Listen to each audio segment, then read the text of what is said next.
As we've looked at over the past couple of weeks, we've learned that the Colossian believers are under attack both religiously and socially, and they're also under a great amount of pressure. Now, who are they under pressure and who are they under attack from? Well, we know it's these religious groups, we know it's different social groups, so let's get more specific. Well, Paul is going to address that question and even more by pointing out the error of thought from the false teachers. Now, verses 16 and 17 deal specifically with the pressure from Jews or from those that uphold Jewish traditions and laws. Now, many people believe that it's from a group called the Gnostics or from a idea or a cult mood called Gnosticism. Now, Gnosticism or Gnostic, the word simply means to know. And this was a group of people that kind of grabbed ideologies from a bunch of different groups and religious philosophies and ideologies, and they kind of hodgepodged them all into one. And it was basically they formed their own religion that was basically a taking from a bunch of other different religions. Now, the Gnostics believed themselves to be the intellectual elite, and they really did cast judgment on anybody that did not understand or hold the same viewpoints that they held to. And so it may be that Paul is addressing the Gnostics here. Some people believe firmly that that is the case, while other people think Paul is addressing simply the Jews. Excuse me. And while other people think, well, maybe it's just the ideology of, well, what do we do with some of the Old Testament laws? Like Christians that would maybe uphold certain forms of the Jewish law as written in the Pentateuch, being the first couple books of the Bible. Well, Paul is going to get into that. So, whenever we get to verse number 16, Paul is going to deal with the pressure and some of the false teachings that they're facing, whereas verse 17 is going to help them develop a biblical worldview as an antidote to the teaching and the pressures that they are facing from this group in particular. Okay, so let's get into it. Verse number 16 opens up, "Let no man therefore judge you." Now, we understand the idea of what it means to be judged. We understand. We don't like being judged. We don't like to be condemned by someone else. And that's literally what this word means. It's to be condemned, to be tried, and whether mentally or judicially, even to be punished. And we don't like that. And so this group of Colossian believers, they're being ridiculed, scoffed at, if you will, condemned because they're not upholding certain of the Jewish traditions that the Gnostics are upholding, or that the Jews are still upholding, or maybe even certain groups of Christians are upholding. And so Paul's going to get into it, and he says, don't let them judge you. Don't let them condemn you. And we know, and you and I, we know this without a doubt, that we can't really change anybody from thinking a certain way about us. Somebody's going to think about us what they're going to think about us. However, we don't need to let it affect our conduct, affect the way we're viewing things, affect our service for the Lord. And that's exactly what Paul is trying to address. So don't let them judge you. And what is it that they're specifically being judged in? Well, as we get into it, it says, "Let no man therefore judge you in meat or in drink."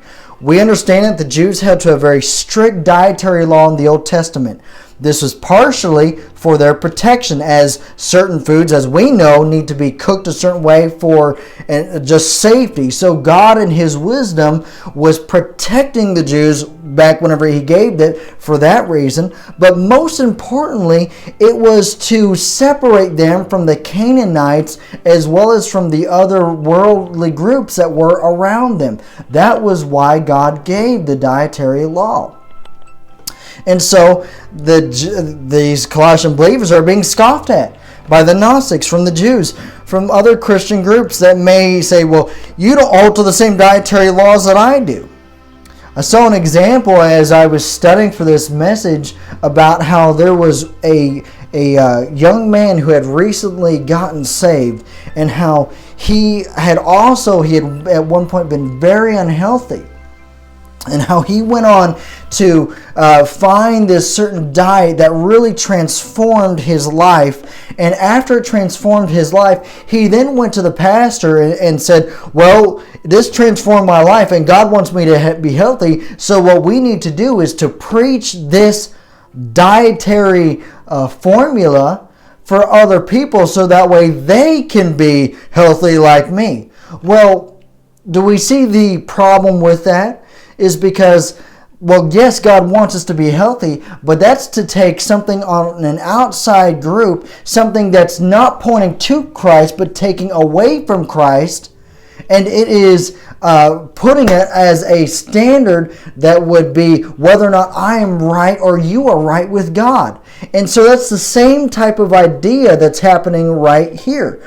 Is that these Jews or the Gnostics are saying you need to uphold the old tradition of the dietary laws in order to be right with God. Well, not necessarily is that the case. But it doesn't just end there, as Paul goes on to mention the holy days, a new moon, the Sabbath days. These were all things that were Mosaic rituals and festivals that the Jews upheld and that they followed.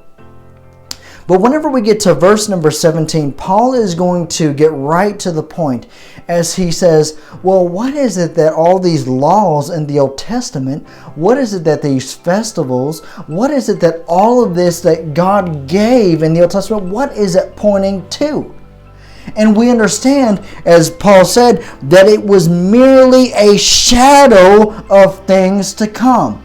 You see, they were a ritual that was pointing to a reality. And that reality is the person of Jesus Christ. So, Christ, he fulfilled the law whenever he came, and he was the perfect man who completely followed the law as God gave it. Christ was the fulfiller of the law. He was what the law was pointing everyone to. So Paul is emphasizing that these rituals have given way to a reality. Therefore, to go back to the rituals or to go back to a shadow. To go back to these laws or to go back to that which, as Dr. Tim Mackey said, that which lacked the power to change the heart. You see, what is the reality? Who is the person that can truly change a person's heart? And that person is the reality. That person is Jesus Christ. And that is what all of this is pointing to. So Paul is simply telling these Colossian believers is, don't focus on the ritual, focus on the reality. And that reality is Christ. Now, we as human beings, we like to hold certain rituals. They make us feel better. They give us reminders. But if any ritual takes away from the message of Jesus Christ and puts the focus back on man, like whenever the Gnostics or this, they were focusing on these laws, it became all about them. And whenever they were following these festivals, they were taking things that were designed to point towards Christ, and they were making it all about themselves.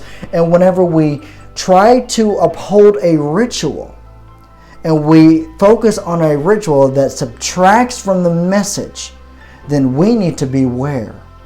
And we need to be careful. And perhaps we might even need to separate ourselves from that different mindset. Now, as I conclude, I simply want to ask you, what is it that you focus on? What is it that I focus on? Do we focus on the ritual? Or do we focus on the reality, and that is Jesus Christ? Well, someone might say, well, how do I focus on the reality? What is it that I need to do? Well, Paul is going to address that and more when we come to chapters 3 and chapters 4. And so that'll give everyone something to look forward to. And in the next part of this text, being verses 18 and 19, Paul is going to address the next group that is pressuring the Colossian believers. Because it's not just the Gnostics. It's not just the Jews. There's another group that they are also under pressure from. And we will look at that in the next part of the text in the next video. God bless you, and thank you for watching.